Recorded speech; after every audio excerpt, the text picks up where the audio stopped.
Hello students, welcome back to the second lecture of final account. पहिल्या लेक्चरमध्ये आपण बघितलं ट्रायल बॅलन्स काय असतो, ट्रायल बॅलन्सचं पोस्टिंग कसं केलं जातं ट्रेडिंग अकाउंटमध्ये, प्रॉफिट अँड लॉस अकाउंटमध्ये आणि बॅलन्स शीटमध्ये, एलिमेंट्स कसे ट्रान्सफर केले जातात.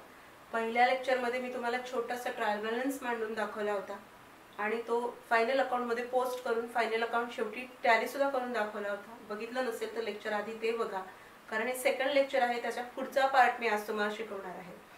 नुसता ट्रायल बॅलन्स दिलेला नसतो. Only trial balance is not given in the problem in paper. There are certain adjustments also. काही ॲडजस्टमेंट्स सुद्धा त्याच्या खाली दिलेल्या असतात. So in today's lecture we are going to learn few adjustments which are very important. असतातच त्या पेपरमध्ये. 90% सगळ्या कॉलेजच्या पेपर्समध्ये हे ॲडजस्टमेंट्स असतात. So we are going to learn the main important adjustment from this lecture. Okay, just start with the lecture. First adjustment जी आज आता आपण बघणार आहोत ती पहिली ॲडजस्टमेंट असते क्लोजिंग स्टॉक. ओके, पहिली ॲडजस्टमेंट कोणती असते? Most probably in all type of problems this adjustment is there. Remember one thing, trial balance जेव्हा आपण बघितला पहिल्या लेक्चरमध्ये, जेव्हा आपण पोस्टिंग बघितलं ट्रायल बॅलन्सचं पोस्टिंग, मी सांगितलं होतं तुम्हाला की डेबिट साईडचे जे एलिमेंट्स आहेत, the elements which appears on the debit side of the trial balance, either they should be posted on trading debit or P&L debit or balance sheet asset. याचाच अर्थ काय होतो? It has only one effect. त्याला फक्त एकच effect होता.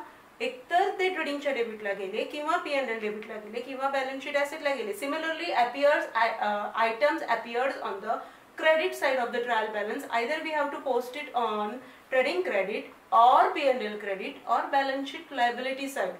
Means what? Trial balance element has only one effect. Trial बॅलन्सच्या एलिमेंट्सचा फक्त एकच इफेक्ट आपल्याला पोस्ट करायचा असतो फायनल अकाउंट मध्ये. But now come with the adjustments and remember first very important thing that each and every adjustment has minimum 2 effect. प्रत्येक ॲडजस्टमेंटचे कमीत कमी 2 इफेक्ट असतातच. एक डेबिट इफेक्ट आणि एक क्रेडिट इफेक्ट असा पोस्ट करायचाच असतो. ते 2 इफेक्ट जर तुम्ही पोस्ट केले नाही तर तुमचा फायनल अकाउंट टॅली होणार नाही. जसे ट्रायल बॅलन्सचे एकच इफेक्ट आपल्याला टाकायचा असतो, तसेच ॲडजस्टमेंटचे मात्र 2 इफेक्ट तुम्हाला पोस्ट करायचे असतात.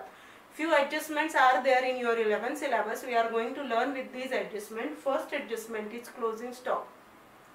Now closing stock means what? It is the stock remain unsold at the end of the year. वर्षाच्या शेवटी जो स्टॉक सेल करायचा राहतो त्याला काय म्हणतात? Closing stock. The stock remain unsold with the proprietor at the end of the year is called as closing stock. So closing stock तुम्हाला पहिली adjustment most probably after trial balance दिलेली असते.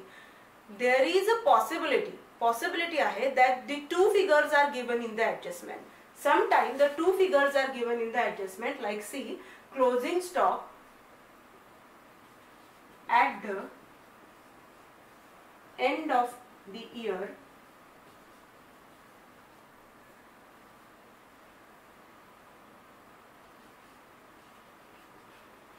market value rupees 50,000 and cost rupees 45,000.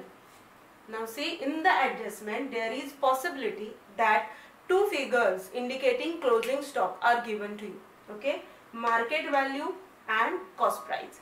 So what we have to do now, आपल्याला काय करावं लागेल? Remember always we have to record closing stock at the lesser amount. It may be market price or it may be cost price, whatever it may be. आपल्याला closing stock कसा record करायचा आहे? Lesser amount. So there is one logic. Closing stock is always recorded at market or cost which ever is less. Cost price असू दे, market price असू दे, जी कमी आहे त्या किमतीने तो रेकॉर्ड करायचा. So here we have to record closing stock of course at this value 45,000 because it is lesser than 50,000. So lesser अमाउंटने closing stock नेहमी रेकॉर्ड होतो. Okay, now the effects of these adjustment in the closing stock. I told you there are 2 effects to be posted of the adjustment. Each and every adjustment has minimum 2 effects. मग आता ह्याचे 2 effect कुठे टाकायचे असतात?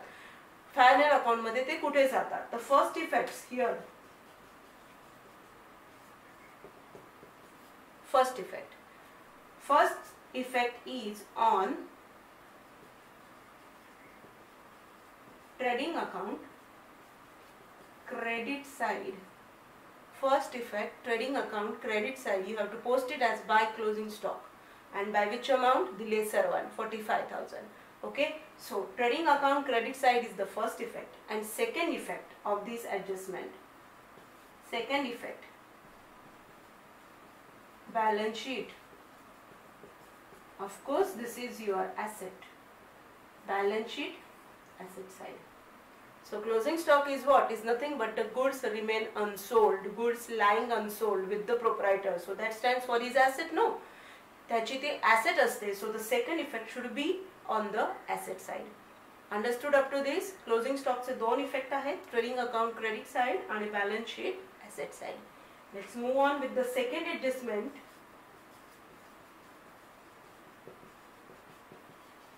Depreciation.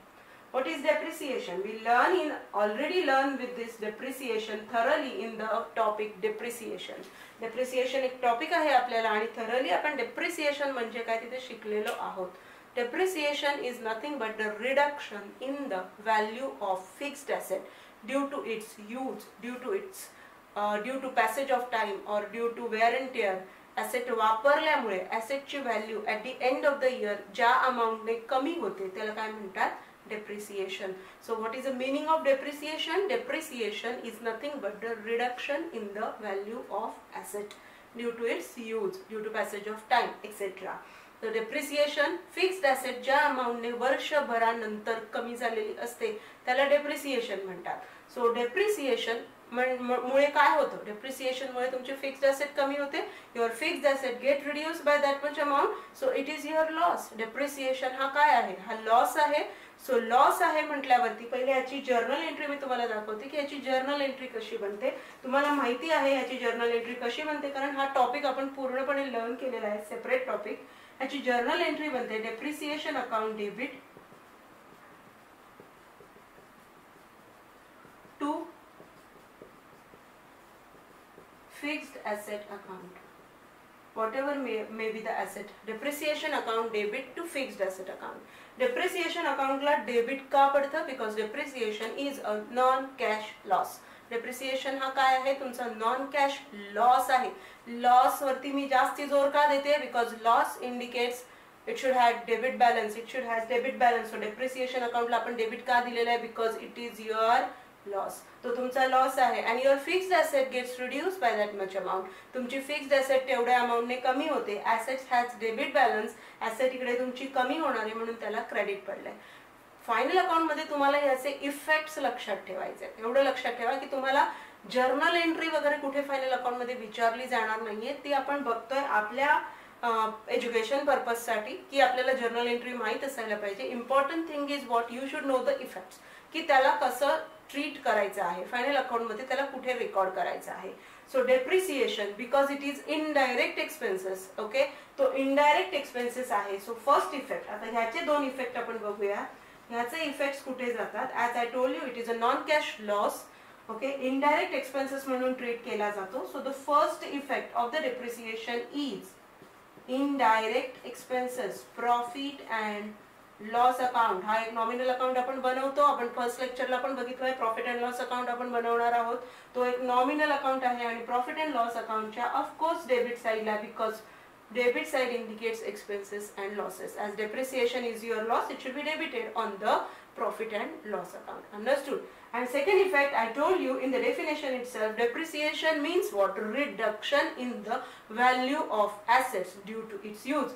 Asset ची value कमी होते. So but obvious, the second effect should be deducted. Asset ची value तुम्हाला कमी करायची आहे. So deducted from concern asset.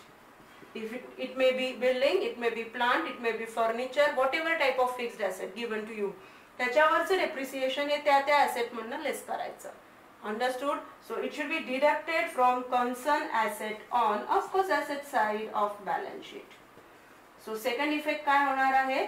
It should be deducted from concern asset from the asset side of balance sheet. Okay? Understood? The two different adjustments. Okay, first is closing stock and second is depreciation. 99% ह्या दोन ऍडजस्टमेंट्स पेपरमध्ये असणारच. कोणत्याही कॉलेजचा paper असू दे, या adjustment skips होत नाही. डेप्रिसिएशन पण असते, 99% पण नाही, 100% ह्या दोन ऍडजस्टमेंट असतातच. ओके, सो इफेक्ट्स लक्षात ठेवा. Profit and loss account debit side for depreciation and deduct from concern asset. If it is of furniture, deduct it from furniture. If it is of plant, deduct it from plant. Okay, like that. Now let's move on to the third adjustment.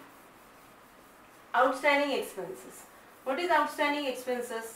Outstanding expenses means what? Expenses which are incurred but not paid during the year are called as outstanding expenses. Okay. See the third adjustment.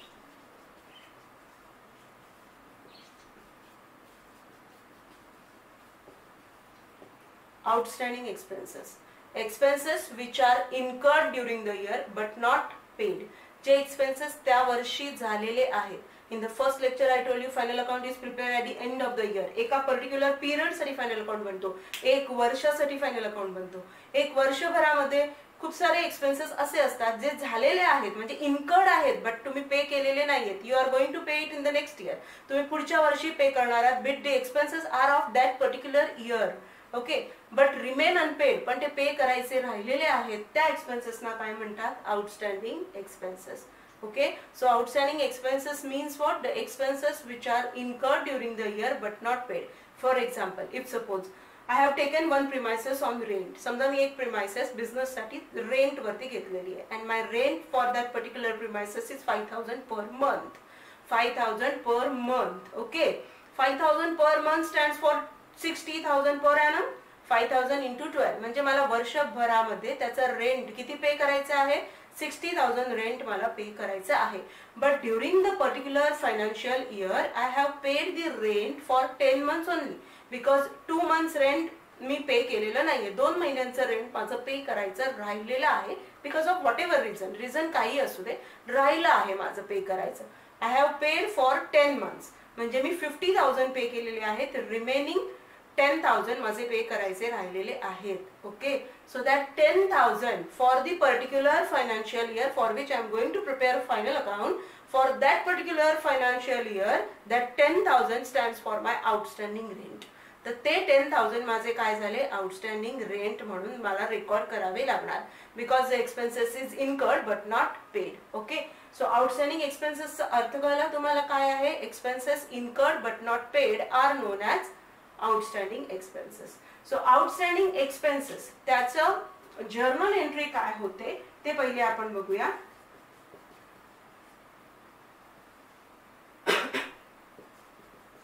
Expenses account debit to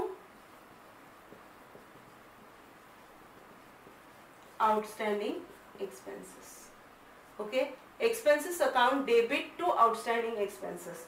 ह्याचे दोन effects, as I told you earlier also, effects are very important from final account point of view, की ते record कुठे करायचंय. This is the journal entry, but ह्याचे effects कुठे record करायचे? Expenses that are pay incurred but not paid. What we have to do? First of all we have to add it, add in the concern expenses, add in the concern expenses. either आता expenses दोन ठिकाणी record होतात. if it is direct expenses तर तो ट्रेडिंगच्या डेबिटला असणार, if it is indirect expenses तर तो P&L च्या डेबिटला असणार. जसं salary remain unpaid, salary outstanding salary P&L डेबिटला असणार आहे, कारण सॅलरी आपण कुठे रेकॉर्ड करतो? P&L च्या डेबिटला. If wages are outstanding, wages outstanding राहिलेले आहेत, लेबर लोकांचे वेजेस आउटस्टँडिंग आहेत, तर वेजेस रेकॉर्ड होतात ट्रेडिंगच्या डेबिटला. सो मग ते तुम्हाला जो एलिमेंट जसा दिलेला आहे तिकडे तो ऍड करायचा आहे. What we have to do? Add in the concern expenditure. आपल्याला कन्सर्न एक्सपेंडिचर मध्ये तो ऍड करायचा आहे. आयदर, बघा मी काय वर्ड वापरते, आयदर म्हणजे एकतर ट्रेडिंगच्या डेबिटला जाईल किंवा P&L च्या डेबिटला जाईल, depend upon the element, depend upon the expenses. Direct असेल तर ट्रेडिंगला जाईल, इनडायरेक्ट असेल तर P&L ला जाईल. Okay, so add in the concern expenses either on debit side. बघा डेबिट साइड हे इथपर्यंत कॉमन आहे. डेबिट साइड ऑफ ट्रेडिंग और, this is very important, trading और profit and loss account. Understood?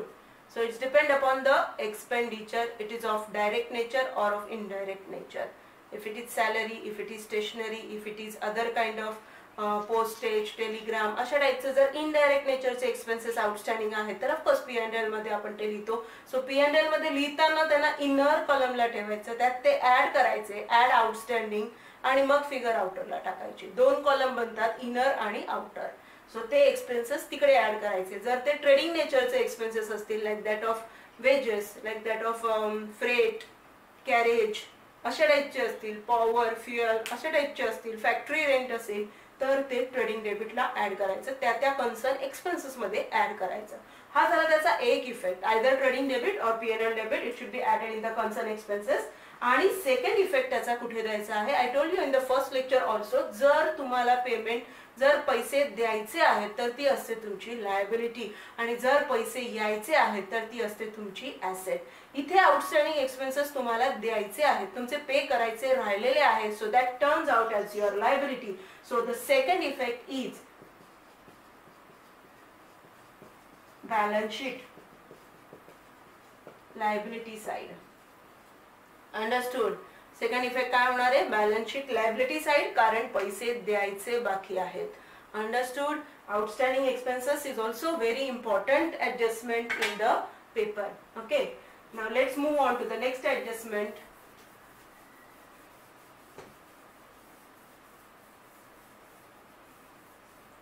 Outstanding expenses असे असतात in the similar way prepaid expenses पण असू शकतात. So the next adjustment relating to expenses is prepaid expenses. Prepaid expenses, see the name itself indicate that prepaid means what? Expenses paid in advance in the current year but for the next year. Expenses paid in advance for next year. Okay. These expenses are of not that particular current year. ते expenses त्या वर्षाचे नाहीये, तुम्ही पुढच्या वर्षीसाठी advance मध्ये आधीच पैसे देऊन ठेवलेले आहेत. So that stands for prepaid expenses. Understood. So prepaid expenses means expenses that are paid in the current year but for the next year. Understood. Expenses paid in the current year but for the next year. So the journal entry for this prepaid expenses treatment is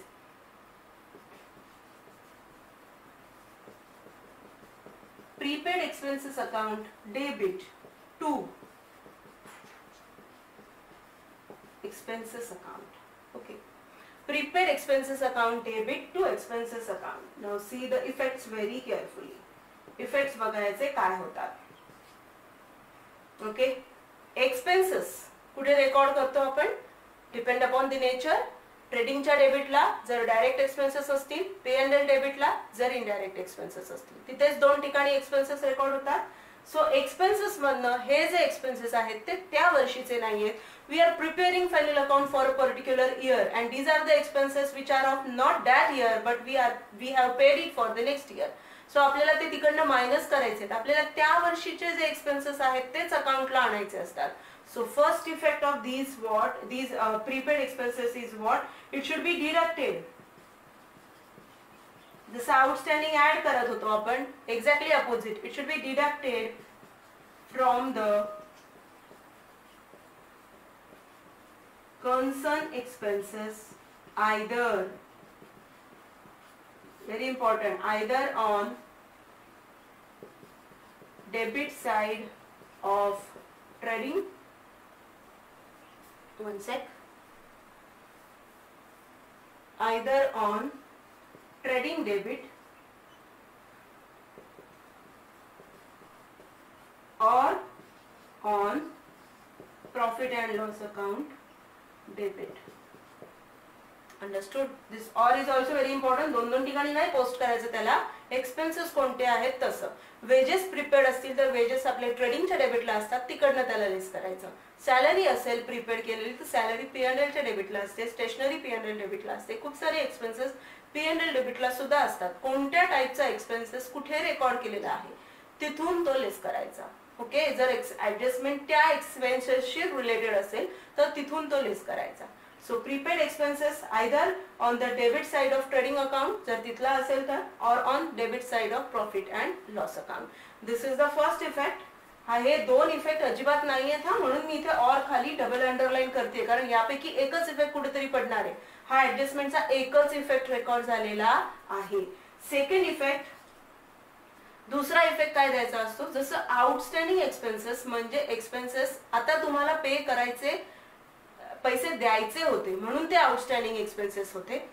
इथे काय आहे, हे तुमची asset आहे. Prepaid expenses is what your asset, कारण तुमचे पैसे आहेत जे तुम्ही दुसऱ्याकडे आधीच ऍडव्हान्स मध्ये दिलेले आहेत. If you are not going to use, suppose I paid rent in advance, मी समजा रेंट ऍडव्हान्स मध्ये पे केलेला आहे नेक्स्ट इयर साठी, याच वर्षी पे केलं पण मी नेक्स्ट इयरचं रेंट पण ऍडव्हान्स मध्ये पे केलं, and because of for somehow reason I am not going to continue with the landlord, मी त्या लँडलॉर्ड बरोबर कंटिन्यू करणार नाहीये. समजा मी आउट ऑफ इंडिया जाते, सो मी कंटिन्यू करणार नाहीये, so I made him request की मी कंटिन्यू करत नाहीये, तर माझा ऍडव्हान्स रेंट मला परत द्या. He is liable to pay me back, तो मला देणं लागतो, ते पैसे मी त्याच्याकडनं घेऊ शकते, because I have not use this premises.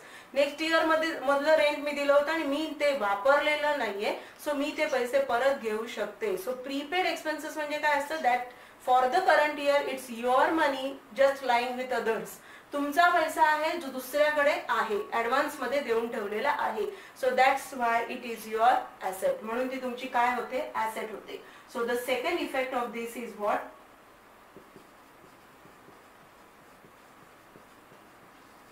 balance sheet asset side. Just you have to show it as a prepaid expenses. Expenses ज्या नावाने असतील, it may be rent, it may be whatever type of expenses, may be insurance, जे नाव असेल ते वापरायचं आणि तसं लिहायचं, प्रीपेड रेंट, प्रीपेड इन्शुरन्स असं. But remember, balance sheet asset side. Outstanding expenses कुठे जात होते, balance sheet liability side. Prepaid expenses कुठे जातात, balance sheet asset side. Exactly opposite आहे. आउटस्टँडिंग एक्सपेन्सेस त्या एक्सपेन्सेस मध्ये ऍड होत होते आणि बॅलन्स शीटच्या लायबिलिटीला जात होते. प्रीपेड एक्सपेन्सेसचं काय होतं, त्या एक्सपेन्सेस मधनं लेस होतात आणि बॅलन्स शीटच्या ऍसेट साइडला जातात. Okay, clear up to this? Very important adjustments. Now after prepaid expenses, just move on with the next adjustment. Expenses सारखंच इन्कम पण आउटस्टँडिंग असू शकतं, इन्कम पण प्री रिसिव्ड असू शकतं. So we are going to learn now these two elements, two adjustment. First one is, not first one, fifth one. Okay,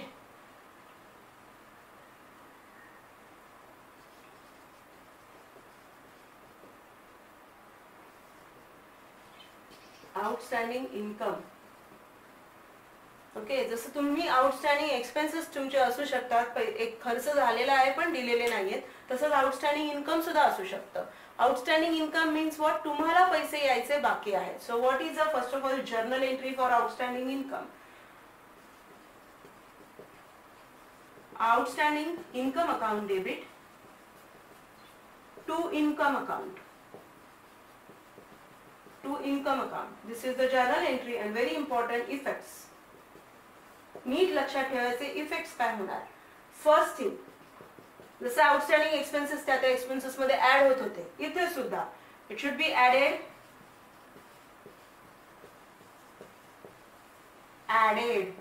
in of course concern income. जे कोणतं income असेल, interest असू शकतं, कमिशन असू शकतं, काही असू शकतं, रेंट रिसिव्ड असू शकतं, it should be added in the concern income on credit side of only profit and loss account. This is a very important thing. Trading अकाउंटचे एलिमेंट्स नसतात प्री आउटस्टँडिंग इन्कम मध्ये. आउटस्टँडिंग इन्कम मोस्टली इनडायरेक्ट नेचरचीच असतात आणि indirect incomes कुठे record होत असतात, profit and loss अकाउंटच्या credit साइडला. So त्याच्यामुळे आउटस्टँडिंग इन्कमचा पहिला effect, it should be added in the credit side in concern income. Concern income मध्ये प्रॉफिट अँड लॉस अकाउंटच्या क्रेडिट साइडला ते तुम्हाला ऍड करायचे आहेत. त्याचा सेकंड इफेक्ट कुठे जातो, सेकंड इफेक्ट जाणार आहे, पैसे तुमचे यायचे आहेत. मी तुम्हाला पहिल्या लेक्चर पासून सांगते, पैसे यायचे आहेत तर तुमची ऍसेट, पैसे द्यायचे असतील तर तुमची लायबिलिटी. हे आउटस्टँडिंग इन्कम आहे, तुमचे पैसे यायचे बाकी आहेत. So secondly it should be recorded on asset side of balance sheet. asset side of balance sheet. Understood? So the two important effects of outstanding income. And last adjustment, outstanding after outstanding income, the last adjustment is income received in advance.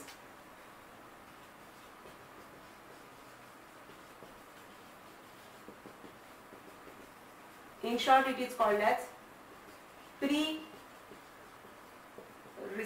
income. जसं prepaid expenses असतात तसं pre received income असतं. Pre received इन्कमचे effects काय जातात बघा.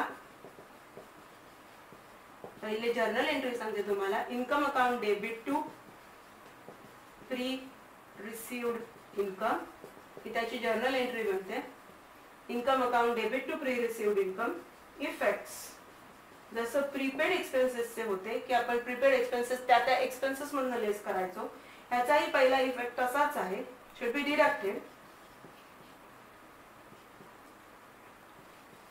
Deducted from concern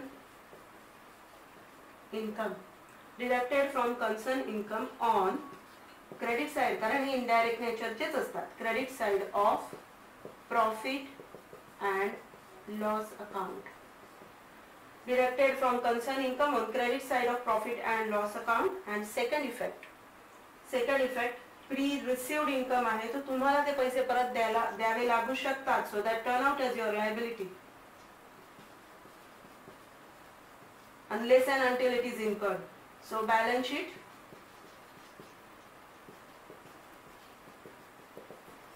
liability side. Pre-received income. Understood? Pre-received income means what? Income received in advance. ते त्या वर्षी पुढच्या वर्षीसाठी तुम्हाला कोणीतरी ऍडव्हान्स मध्ये पैसे देऊन ठेवलेले आहेत. सो त्या वर्षीसाठी ते तुमचे पैसे नाही आहेत असं लक्षात ठेवू शकता तुम्ही. त्या वर्षीसाठी ते तुमचे पैसे नाही आहेत. सो त्या वर्षीसाठी ती तुमची काय आहे? लायबिलिटी आहे. Okay, so first effect should be deducted from concerned income and second effect it should be shown on the balance sheet liability side. Just do by heart all the effects. सगळे effects by heart करून घ्या, समजून घ्या. पण समजून by heart करून सुरुवातीला केलं तरी सुद्धा चालेल, पण इफेक्ट्स करेक्टच पडले पाहिजेत. रॉंग इफेक्ट दिले तर तुमचा फायनल अकाउंट टॅली होणार नाही. अजून ऍडजस्टमेंट्स आहेत त्या आपण आपल्या नेक्स्ट लेक्चर मध्ये बघू. थँक्यू.